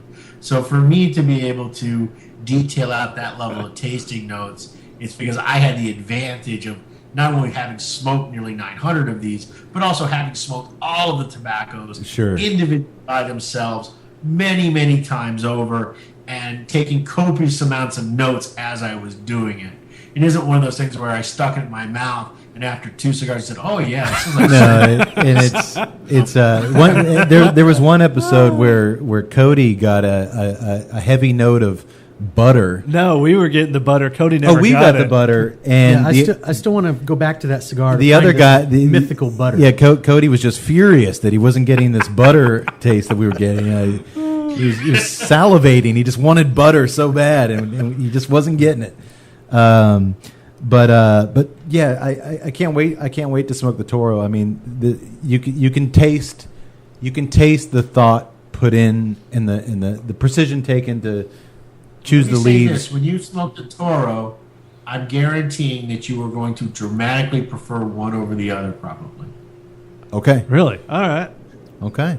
Yeah, I have noticed it's about a 50-50 split between people that prefer the smaller ring gauge variation versus the larger ring gauge, because the blend has to be slightly tweaked in order to make it work in the 2 genres of ring gauges. Right. So they do, even though it is the same tobaccos, just because of the proportions of them and also because of the combustion temperature. Because in the smaller ring gauge, typically a 42 ring gauge cigar compared to a 52 ring gauge cigar, there'll be about an 18-degree temperature change in combustion.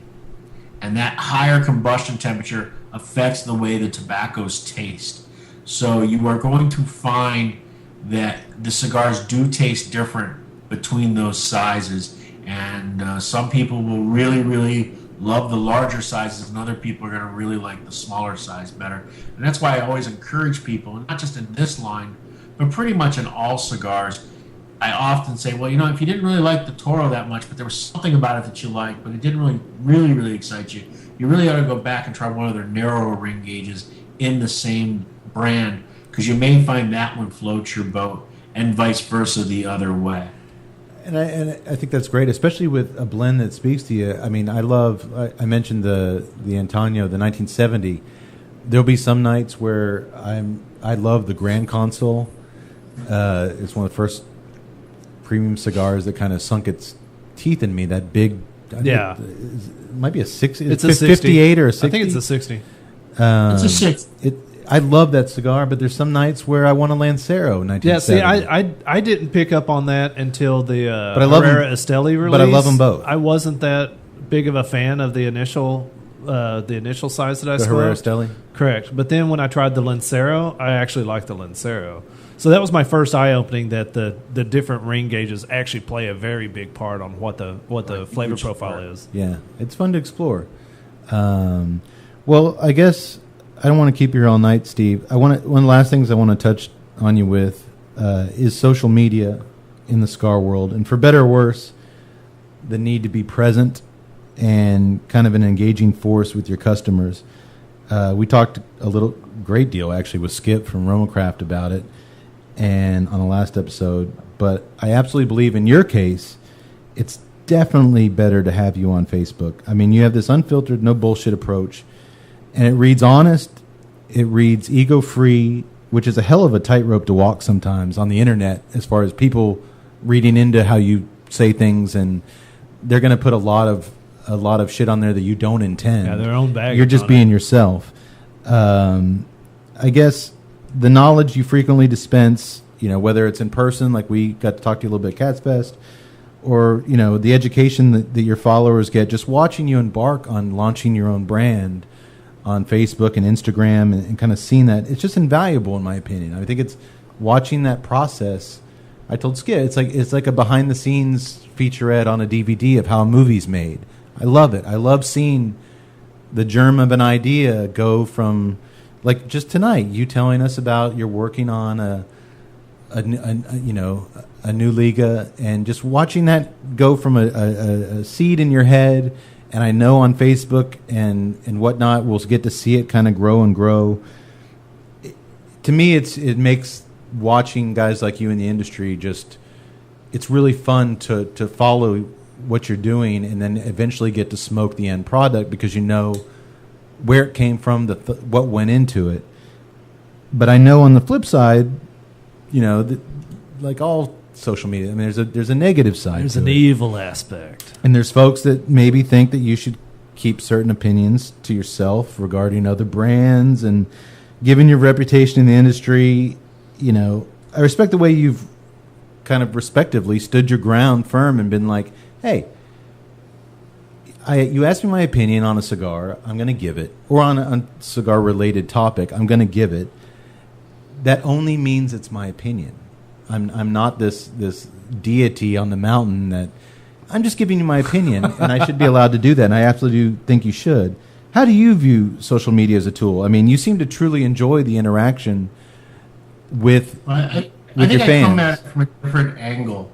You got to remember, I've been doing this online interaction since the early 90s. Right. And, I learned a long time ago that it's better to just be yourself, because ultimately that's what's going to end up happening regardless. And the other thing, too, is I don't believe in the concept of using social media as a marketing tool. I see it all the time. It gets boring. It gets like right now, I'm sick of writing about Sobremesa, to be honest with you. Everybody keeps posting pictures, and I keep writing, thank you for trying it. And I am genuinely appreciative, and I do it. But I have to think that, if I'm bored of looking at it and it's my own shit, I can't imagine how other people are feeling about it.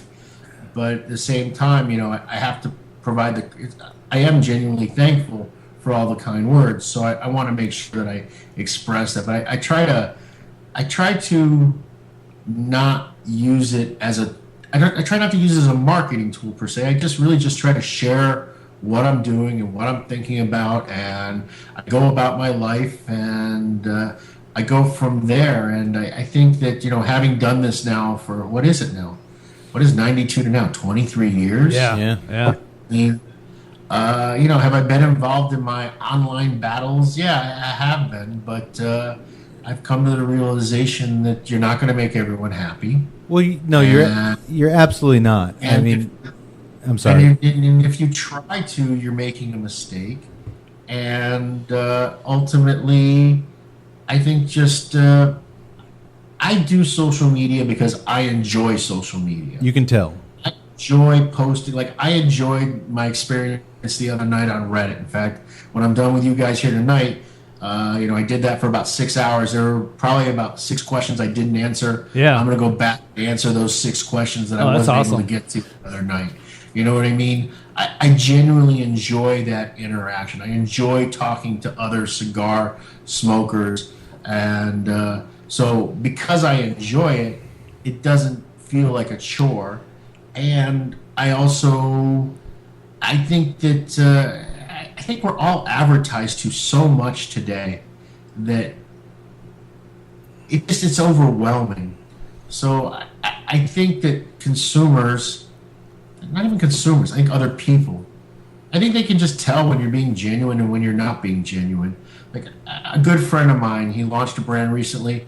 If he adds one more fucking hashtag to his post, I mean, come on. I mean, it's just absurdity to have 6 hashtags on everything you write. It doesn't make any damn sense to me at all. You know what I mean? I don't need pictures of T-shirts, and I don't need pictures of hats and endless streams of this. And I really hate it when I see people just talk about how great everything is that they're doing, how amazing it fucking is. It's like, come on, enough is enough. Because ultimately, what you're hoping is, I'm hoping that people will try it, and then I'm hoping they'll make up their mind, and then I'm hoping that they'll share what their opinions are. Because in all honesty, I don't want anyone buying Sobremesa that isn't going to enjoy it.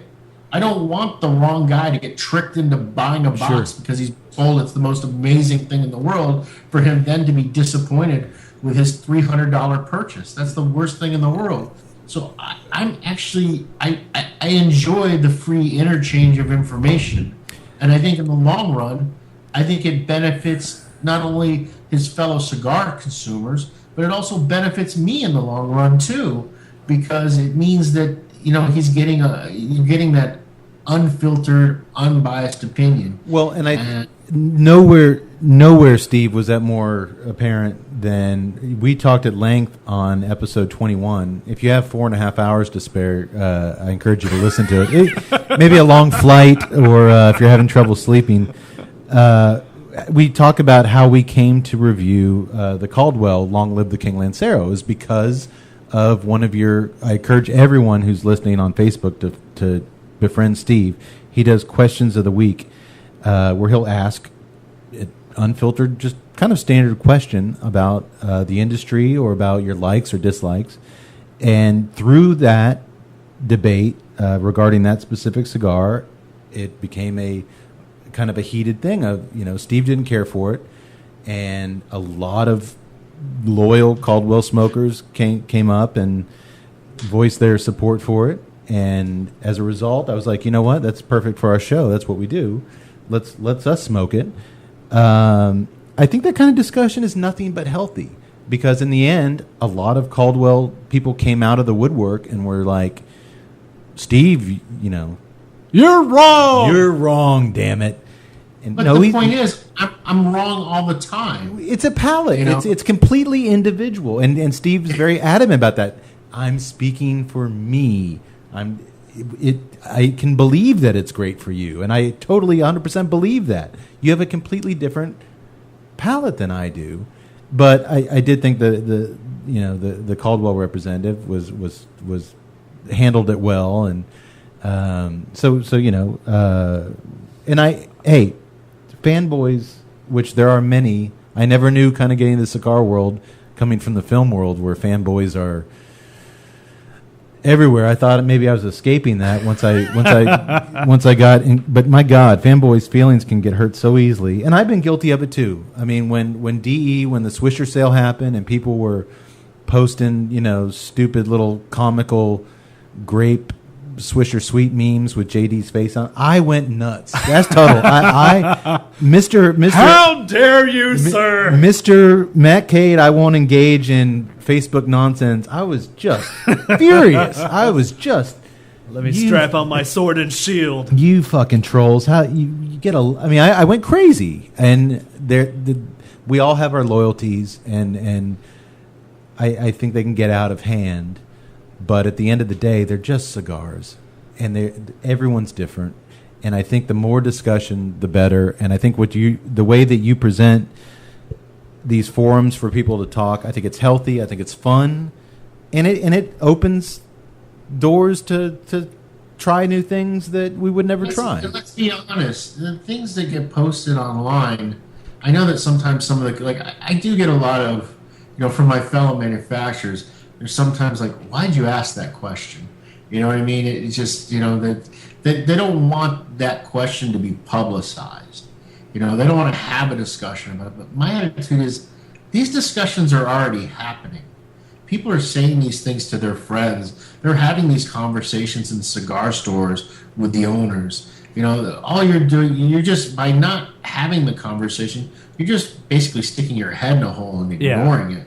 Because these conversations occur, whether it be my point of view on, Danny Moya's Chinese finger trap, or whether it be what you're talking about, Caldwell, or whether it be about, some guy that, I got something the other day in my email about some cigar made out of the rarest of Indonesian binders. And I'm looking at this going, the rarest of Indonesian binders. It's just such a ridiculous statement, But is that it was part of the post-embargo? sales pitch for this product, and I'm thinking, it's just, I don't know. I don't. Was it a Gurkha, Steve? You can tell us. No, it wasn't a Gurkha. I don't even actually remember what it was. I'd have to go back to my email to look, but A pre-embargo. A pre-embargo Gurkha. I find it so absurd. Do they really think anybody buys that? Well, and I think you're right. A lot of us find those kind of descriptives absurd, and we're saying it amongst ourselves. Why not? Why not say? I mean, yourself. Let me say this: Indonesian binder has a very bad knock on it, right? To the point that it's very looked down upon in the U.S. cigar market. Now, honestly, the most expensive wrapper you can buy is the top grades of Indonesian. Some of the Indonesian wrapper goes for as much as $60 to $70 a pound. And the reason why is because the Europeans have a taste for it. Yeah. Some of the very best of the dry cure cigars use some of this very top end Indonesian tobacco. But regretfully, in our market, Indonesian tobacco was a sign of lower quality because of just how it was used during the boom. The reality of the situation, though, is Indonesian is a very good binder to pair with a lot of really heavy wrappers, particularly from Nicaragua, because Indonesian binder, it has a slight metallic taste to it, but when you pair it with a heavy Nicaraguan sun-grown wrapper, what ends up happening is you don't get any of that flavor out of it. It almost becomes neutral. So that note that is not very pleasing gets hidden by the other materials. But what the Indonesian binder does do is its combustion is exceptional, and it has great elasticity. So it's a very easy binder to use to make the bunches, and it's also a binder that works incredibly well with heavy Nicaraguan wrappers. So, because Nicaraguan wrappers by nature don't tend to burn very well. So your binder choice is very critical. So to get a really exceptional burn, an Indonesian binder is an exceptional choice to use. The problem is consumers are so conditioned to think of Indonesian as bad that most manufacturers who do use this Indonesian binder don't say they use Indonesian. They say that they use Nicaraguan because they know that consumers have a bias against any Indonesian leaf. But the reality of the situation is the cigars that they love so much with these heavy Nicaraguan wrappers, many of them do have Indonesian laid underneath it. My attitude is it's better to teach consumers about this and express this and explain this all to them and let them go with the knowledge of it. But it's harder to do that than to just say, well, this is a Nicaraguan puro. Sure. But in the end game, because once the news gets out that they are using Indonesian binders, now all of a sudden your consumers go, and you've lied to me for years. Yeah, I hear what you're saying, but the truth is, I mean, how many people really can dissect a cigar and identify the origin of the tobacco? Not us. Not us. I failed that, Jose Blanco. I know I failed it.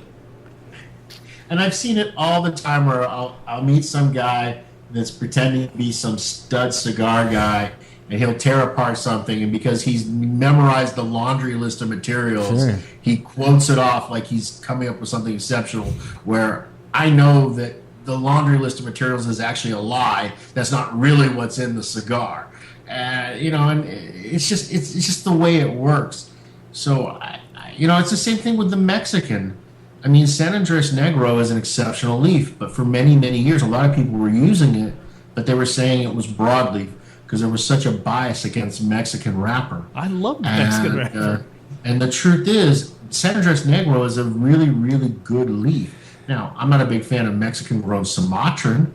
I'm not a fan of a lot of Mexican Puro cigars, but that individual ingredient is an exceptional leaf. Totally. And really, it was while I was at Drew Estate that we were really kind of the first people to, in a big way, start promoting San Andreas Negro as a viable wrapper, and kind of said, hey, this is legit. We were willing to fight that fight.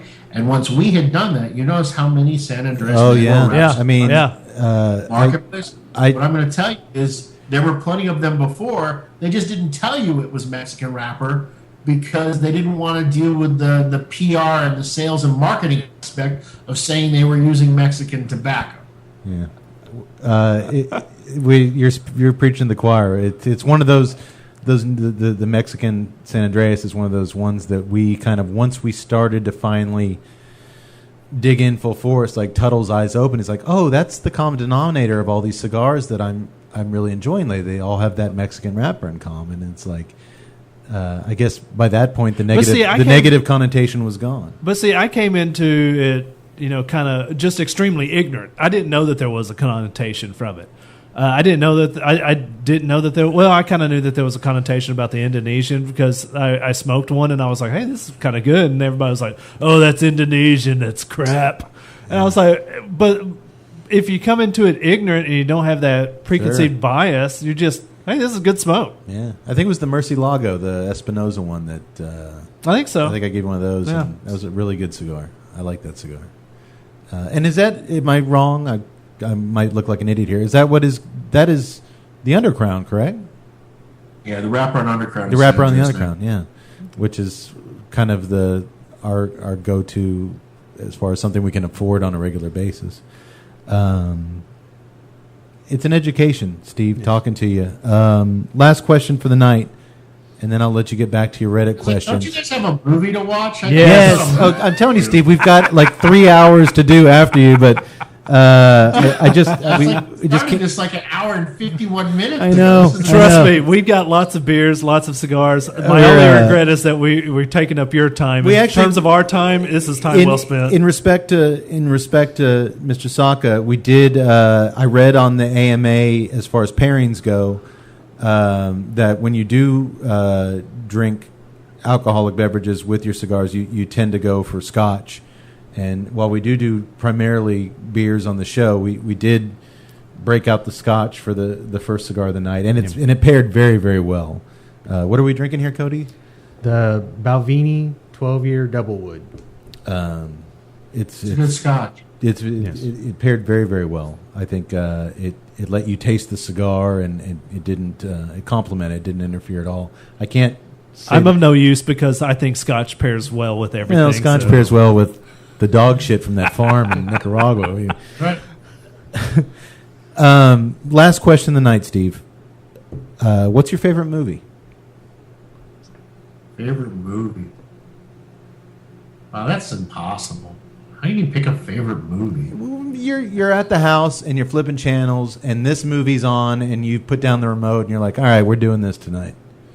All right. I'm not going to tell you it's my favorite movie, but I'll tell you some guilty pleasures. How about that? That'll work. That's perfect. Tokyo Okay. Drift. Like, Ah, for example, No I one's cannot ever flip gonna the say channel, and this is a very common one, so this one's not such a big disclosure, but I can't turn off Rudy. I don't know what it is about that damn movie. Every time I flip into that one, I'm stuck watching it to the end. You're 5 foot Doesn't- nothing. all right. You weigh 100 and nothing. You just got tut to buy a box of Sobremesa right there. And let me give you another one. Okay. This is one that is a true, like, you can't believe I watched this damn movie.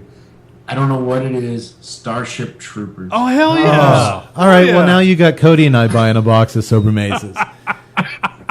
Love that Some movie. reason- Just it's so good. That movie, it's so cheesy. It's so stupid. But I can't help but watch it. And then another movie that I just can't help but watch that's also, again, Idiocracy. That movie, if I happen into Idiocracy, I just absolutely have to watch that movie because I seem to enjoy it more every single Well, time. it's I the see first it. documentary ever made that was made before that shit actually happened. It's timely beyond. Those are all home runs and all good flicks. Good deal. We ask a lot of manufacturers, and the answers we get are all over the boards. But those are three good ones. Those are 3 wheelhouses. I think those are three good ones. Well, Steve, first off, thank you so much for letting us enjoy the Sobremesa tonight. I'm so pumped to dig into the rest of the show with our second smoke after the first one. I can't wait. Keep up the great work. It's been just a real pleasure. Keep up the great work. One, it's been a great pleasure to have you back in the cigar world, and it's been a true honor to have you share your time with us tonight. Thanks, man. We let us know what's next, and just we can't wait to see it. Well, thanks, guys. I really appreciate you inviting me on. It's been fun. Yeah, that's it. I'm not going to say anything more. It's done. Steve, have a good night, and we'll hopefully talk to you soon. Oh, what movie are we watching? Tonight, it's funny when I explained to Cody what the kind of the gist of what Sobremesa implied. I think there's no literal translation, but it's the time at the table after dinner when you're having a drink and a cigar, that comfortable time. And correct me if I'm wrong, Steve. It's the time at the table where you're in your zone with friends and family, and you're at your most relaxing. And we were kind of on that train of thought, just like I said to you, what's the movie that after a great meal over the years, what's that one movie that you turn on the TV, and if that fucker's on, you're not going anywhere for 2 hours? And we both looked at each other and we've been friends for 25 years now. We both looked at each other and said the same thing. Tango and Cash. So tonight we will be discussing It's a the good movie, eh? 1989 Sylvester Stallone, Kurt Russell masterpiece that is Tango and Cash. That is the guilty pleasure. And I tried. Escape from New York. I can't avoid that one either. Oh no, we already did Escape from New York. Bigger. Oh, Steve, we did a whole show on Escape from New York. You'd love it. Yeah. I think we paired that one with the AF1, maybe from AJ. Could be. Yes, it could have been. Yeah, I think that was. Oh, that was a great show. I'm a John Carpenter guy. Escape from New York is one of my all-time favorites. And so we'd already done that. Anything Kurt Russell, we drool all over. But tonight we're doing Tango Cash, and we're pairing it. We had to pick a beer, and I knew very little, about the cigar, what we're getting ourselves into. But I knew you were an East Coast guy, and somewhat of a rebel in the industry as far as speaking your mind and blazing your own path. So we will be drinking with our second Sobremesa. We will be talking Tango and Cash, and we will be drinking the Samuel Adams Rebel IPA, which is a very low IBU IPA. I hear you get a lot of citrus, a lot of Just it's on the lighter side. So Yeah. I didn't think it would compete too much with the cigar. Yeah. And I'm not a fan of Samuel Adams, but I wanted. Just about to say that. I don't like Why Samuel is- Adams, but what I want to is- give him a what is- shot what on is- the. I want to give him a shot. Hold on a second. This is something I find really strange because I actually think Sam Adams is a pretty decent beer, and it's kind of become a beer that you beer snobs have kind of dismissed. Steve, It isn't craft enough. No. It isn't- It's the illusion. It's the illusion of craft. Those commercials with that one bearded brewery worker with his oar in the vat, and they try so hard to say we're craft that. But for me, it's just I don't care for the. Kate is a closeted hipster. I'm not a closeted hipster. He denies it. It's become popular, so therefore he hates it. I didn't like Samuel Adams when it first came out. I don't dislike it. It's like Shiner Bock here in Texas. It's a different profile. It's a unique taste. It's just not for me. But in respect to Steve and the East Coast, I'm giving them a shot tonight. And Cody here owns an Irish pub in Central Texas, and they've had it on tap, and apparently it was fairly well received. And, Well, yes, also as a draft house, anything, of course, any IPA right now, that's last 4 or 5 years. If you can make an IPA, Well, I didn't want to go. You're making liquid gold. I It didn't. could literally be called Dog of the Farm, Dog Shit Dog IPA. shit on the farm and IPA, it's and going. it would sell like hotcakes. But I did pick one with a lower IBU because I didn't want the hops to battle with the cigar. Yeah, that was good. And so it should be good for that. And Steve, I'll let you know. We've got about 20-something of these to drink over the next 3 hours. So we'll see how it plays out. That's what we There do. you go.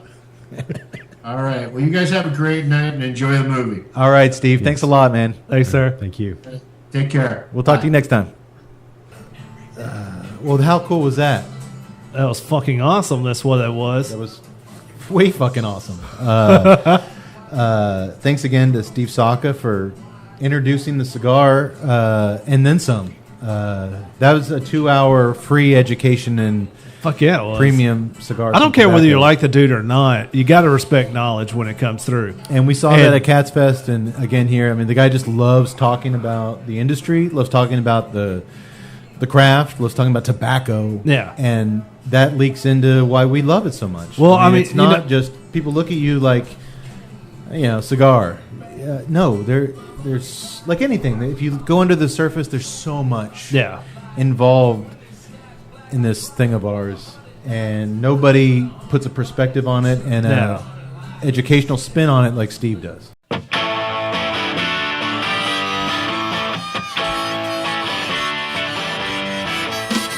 To learn more about the time I wore my pair of shotgun cowboy boots to Mickey Gillies' Choctaw all-you-can-eat buffet and casino, and I jumped on the mechanical bull, causing my left boot heel to misfire and shoot a cocktail waitress named Gilda's foot clean off.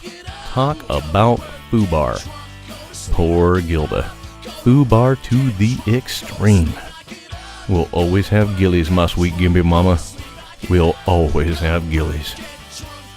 In the meantime, to learn more about the cigars and libations enjoyed on tonight's episode, you can visit www.dunbartoncigars.com and www.samueladams.com. For more on O'Brien's Irish Pub, the live music leader in Central Texas, please visit o'brienstemple.com and download their free smartphone app, where you'll find full beer listings including over 40 on tap, menu information, and a calendar of upcoming live events. To listen and purchase music heard on tonight's program, check out www.fritzbeermusic.com.